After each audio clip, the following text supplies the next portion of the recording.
Hello, welcome to Web of Stories. My name is Melinda. It is Wednesday, and we spend our Wednesdays with Will here. This is part of the Bard Room, my project to read all of Shakespeare's plays. And I'm here to talk about July's play, which is Pericles. Before I get into this, slightly an explanation / trigger warning. I can't really talk or summarize this play without bringing up a topic that if I mention it might get me flagged on YouTube. So I'm going to use the term invest. Okay? It just changed one letter. That's what I'm talking about, okay? Also, that's a trigger warning if you don't want to hear about that. It's only at the beginning, but it's there. But I'll probably, when I go to my thoughts, I'll probably talk about it later. So, Pericles. It is a later play, 1608. I'd have to check and see where that falls in the chronology of Shakespeare plays, but it is a later play. And yeah, what did I think of this play?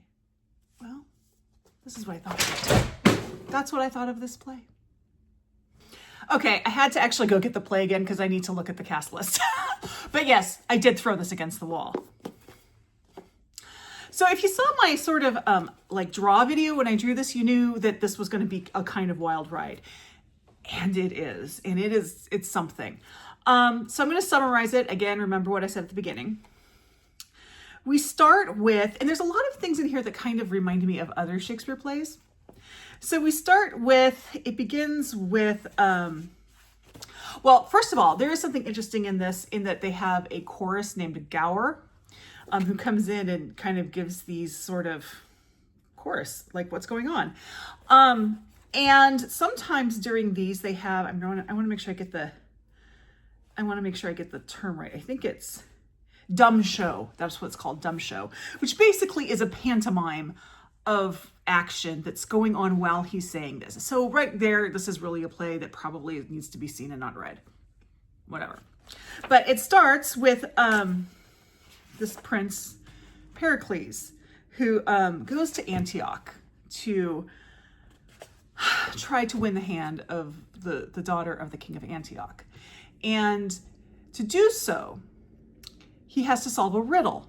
And if he doesn't solve the riddle, he dies. Like, they kill him, okay? This is very Merchant of Venice. This sort of, I don't think they kill the guys on Merchant of Venice, but they kind of do this ploy in Merchant of Venice. Well, the riddle is, see if I can find the riddle here.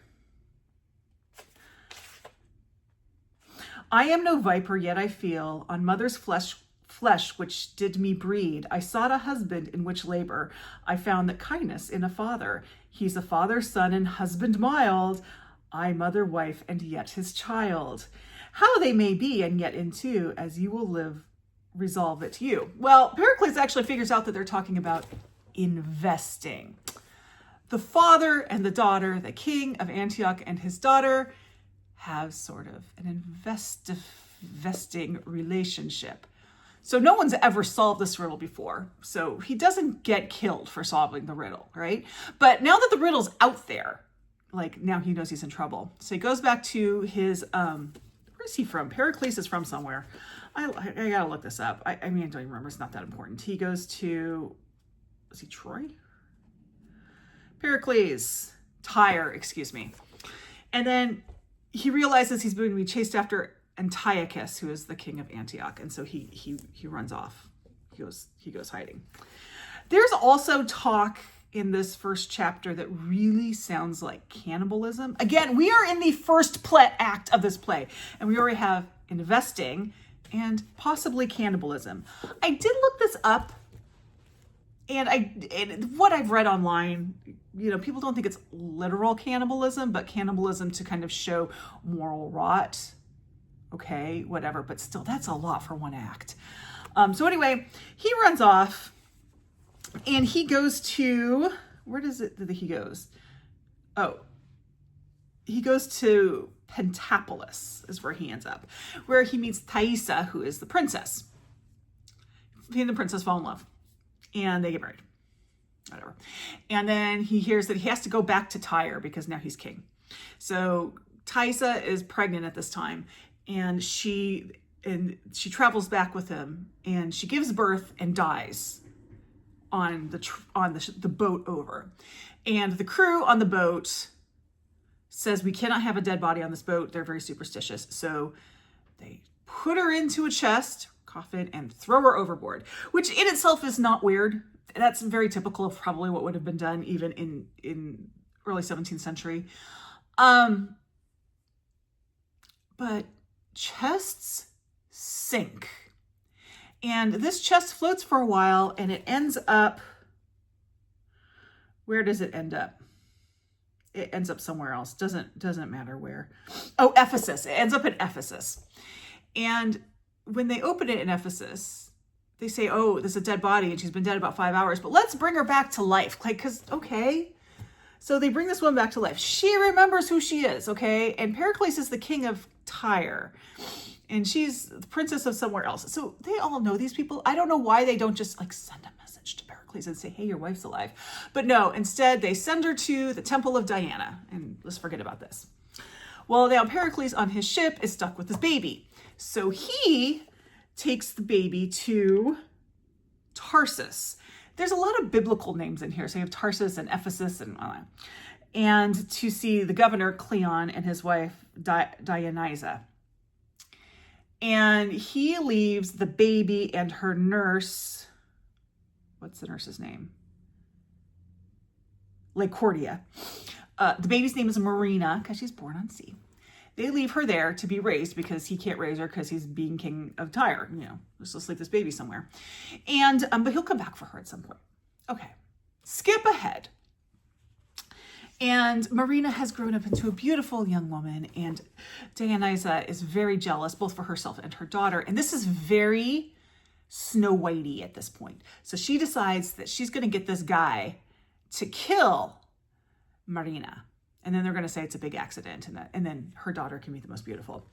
He doesn't want to do it, but he does anyway, because, you know, he's supposed to do it. But like in Snow White, there's like the 7 dwarfs. Marina doesn't have dwarfs. She has band of pirates. And literally when this came up, I was like, of course she has pirates, because that's where we're going with the story. Okay, so the pirates kidnap her, and the guy who's supposed to kill her says, well, I'll just say she's thrown overboard. I'll just say she fell into the sea and call it good, right? So that's all that. Now, the dwarves in Snow White just kind of made her their personal house servant. That's what it did. Okay, guys, that's it. Snow White's kind of a dark tale. But the pirates instead sell Marina to a brothel.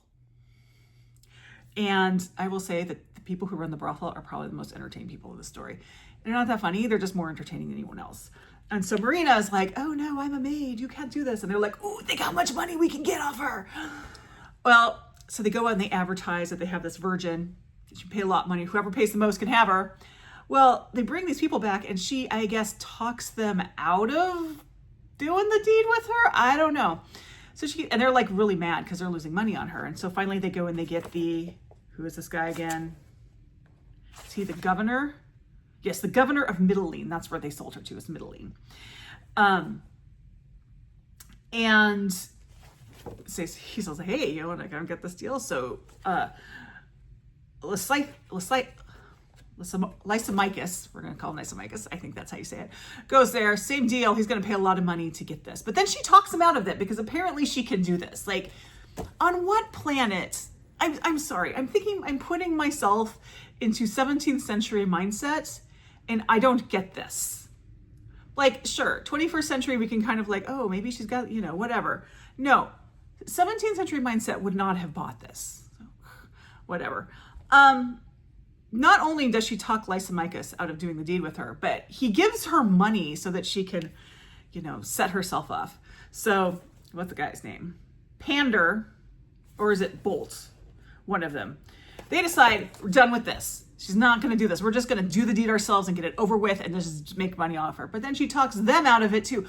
I don't understand this talking them out of it. I'm not at all saying they should essay her or grape her, but I don't understand how this would even be an option in the 17th century mindset. But anyway, so he does. And then Lysimachus like sets her up in like a little cave or something so she can dance and sing all the time, whatever. So then Pericles goes back to Tarsus to pick up Marina. And Cleon is really kind of pissed at his wife because, you know, she killed Marina. But she's like, no, we'll just say it's an accident. So they tell him that, you know, Marina's dead. And Pericles is like, oh no, this child who he hasn't seen in her entire life. He's so heartbroken over it. And though he just sort of goes off and he refuses to talk to anybody, and he's just horribly sad because his wife and his daughter are dead.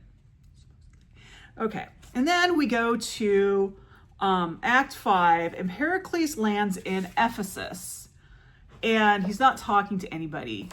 And who is it? Someone,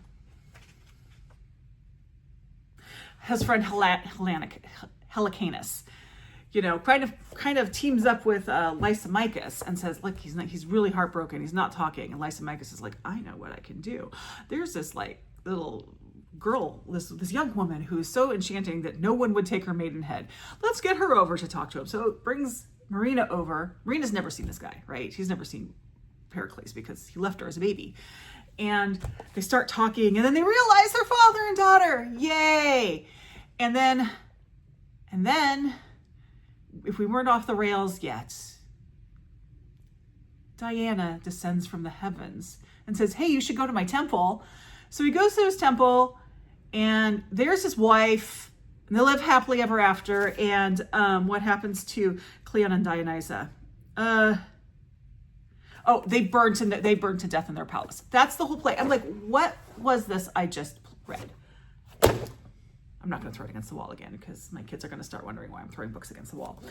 I really hated this play. Like, I did not like All's Well That Ends Well. Was that the last one we did? I think it was. Let me see. No, last one we did was Midsummer Night's Dream, which I did like. All's Well We Ends Well. Like, I just didn't like that. Like, what? This one, not only didn't I like, but I had some real problems with it. First, even in the 17th century, investing was a pretty dark thing, okay? And to be used as just sort of a weird plot device here, I thought was pretty bad. Yeah, this is clearly why they are not teaching this one in school. They aren't. These characters, I've seen all of these characters before. I have seen this entire plot in bits and pieces in other plays. I'm just like, this is just a rehash. This is a rehash. He's like, totally, this is a late play. He is resting on his laurels and just going. I'm like, this is a lazy play. It's lazy and offensive. I did not like this play at all. But let's give it the rankings. So for those of you who've never seen this before, I rank the Shakespeare plays as I read them. And this is, I believe, our 15th play. Is that right? Yep, our 15th play. And I base this on the All About Agatha podcast, where they read all of Agatha Christie's novels and rank them with various criteria. It's the same kind of thing. I have various criteria that they get a 1 to 5 scale on, and then they get a subtotal, and then there's a final category, which is of its time, which is like how it didn't age well, which is usually like things that are offensive now that weren't offensive then, or just humor that just didn't age, like it's not even funny to us anymore, sort of thing. There's a different reason in this one, but I'll get to that. And then I get point, and then I rank it. So let's go through this. The first one is my rating. Now, if you go and you look on Goodreads or Storygraph, you'll see that I gave this 2 stars.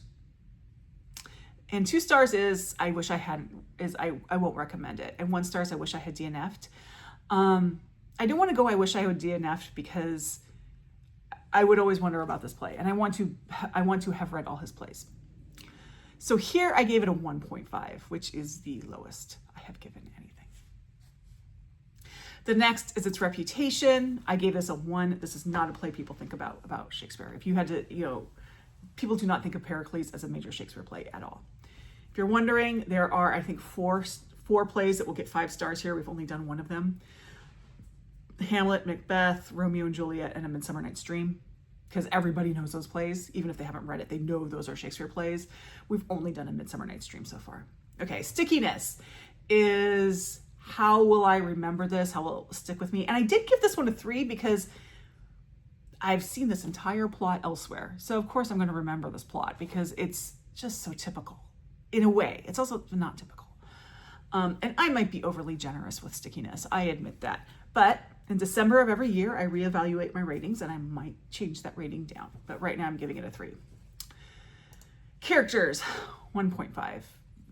No, there was nothing. There was very little of interest in these characters. They were all very one-dimensional.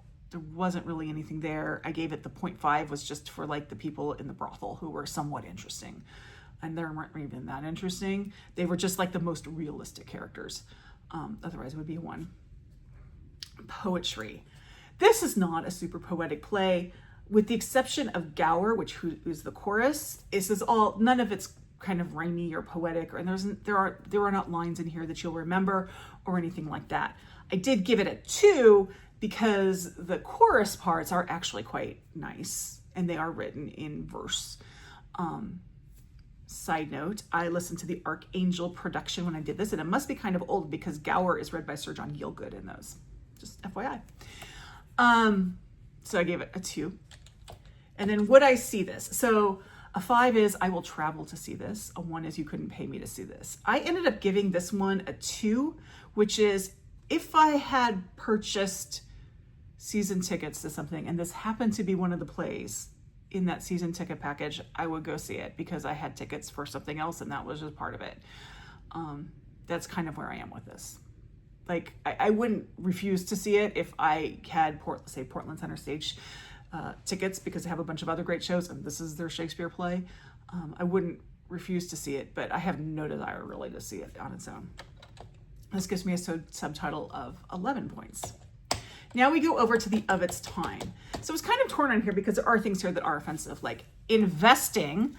But I think that was just as offensive in the 17th century as it is now. So I was not sure if that's of its time. But I did notice something reading this. I do the Folgers editions and they have the play on one side and the notes on the other. And I'm to the point now where I rarely look at the notes. I can just do the play. Starting out, I really had to look at the notes. I came across a lot of words in here that I had never seen and I couldn't quite figure out what they were. And I did have to look up and they were all like whatever ancient form or something like that. So there's some really old verbiage in this that I needed the help with. So I ended up giving this a 3 for that, which brings my total to 8. Now, normally, I start from the bottom and go up when I do my rankings. I don't think we need to worry too much about what's at the bottom now, so I'm going to start at the top and go to the bottom this time. Our first place play so far is Othello, which is so juicy. I love it. Othello is just, some of these plays are plays that clearly you need to see instead of read. I will get to one later. I really felt that was the case, but Othello reads just as well. And the characters, it says juicy. Oh, I love Othello. And we have a tie in second place, A Midsummer Night's Dream. And then my favorite Shakespeare play, which is favorite for some sentimental reasons, but I do just think on its own is a great play. I have Twelfth Night.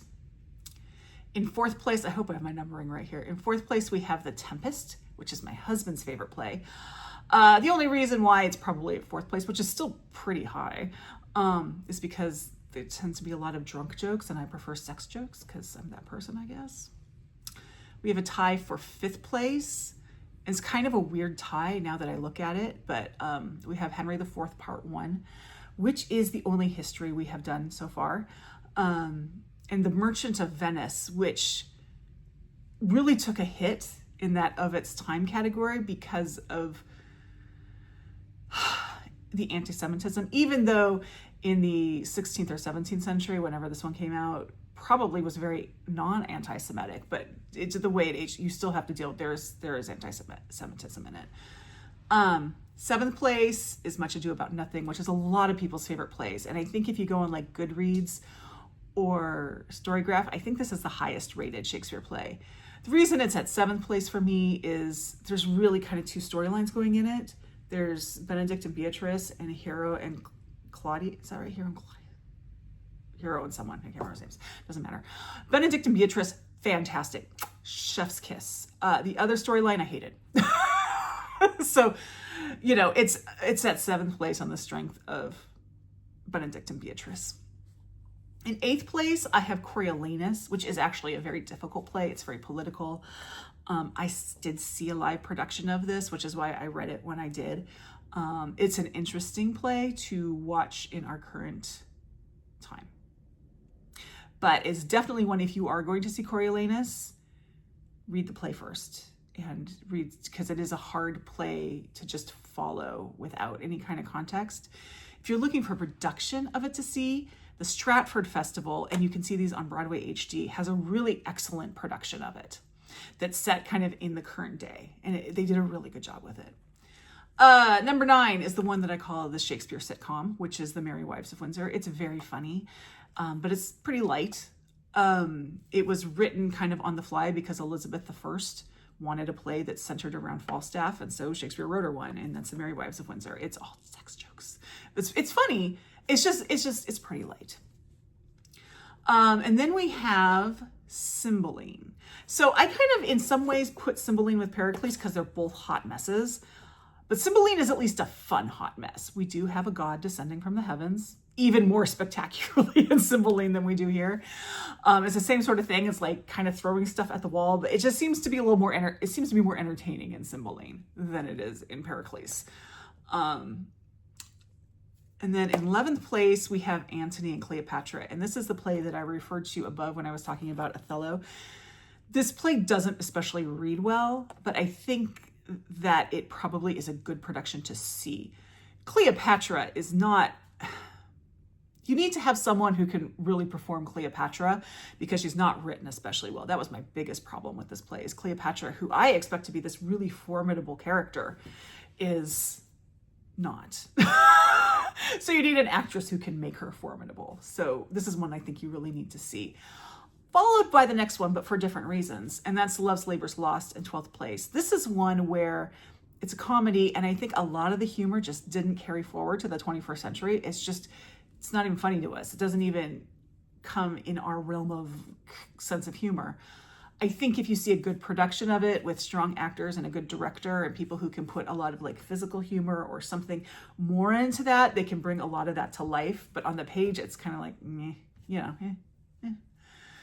and then we have All's Well That Ends Well, which I did not like. All's Well As Ends Well is about a woman who tries to trap a man, and I just didn't like that. I didn't like it. No. And then this is the main thing. Is Pericles in last place or not? Or is The Winter's Tale? Which is in last place? The answer is yes. They are both. They tied for last place. And to be fair, I have a feeling that when I reevaluate these, Winter's Tale might come up a little bit. Winter's Tale is not a good play. It's very maddening. It's hard to... It's basically about a narcissist. Yeah. But it doesn't feel messy like Pericles does, if that makes sense. But right now, they're tied for last place. So there we go. That's Pericles. In August, we will be reading King John, which, according to this, is actually called The Life and Death of King John. I believe they consider this a history, even though it's not the Wars of the Roses history. It doesn't even, we have Wars of the Roses.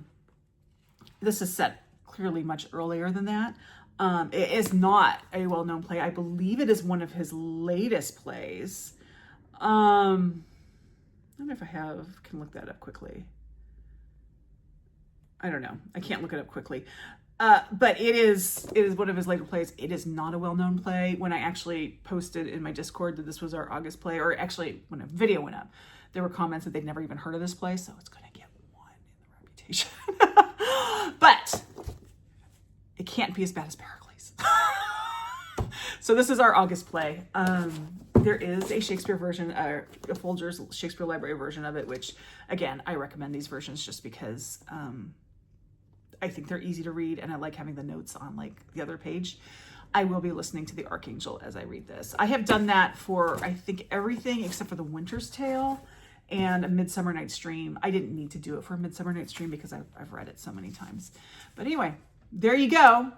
That's Pericles. Thank God that's over. Thank God that play is over. It's horrible. If you haven't read it, don't. That's it. Just there. Anyway, like, subscribe, join my Discord, especially if you want to join in on the discussion for our plays, because we do have a thread there called The Bard Room where we discuss our Shakespeare stuff. So thank you very much for spending this time with me, and I'll see you in the next video. Bye-bye.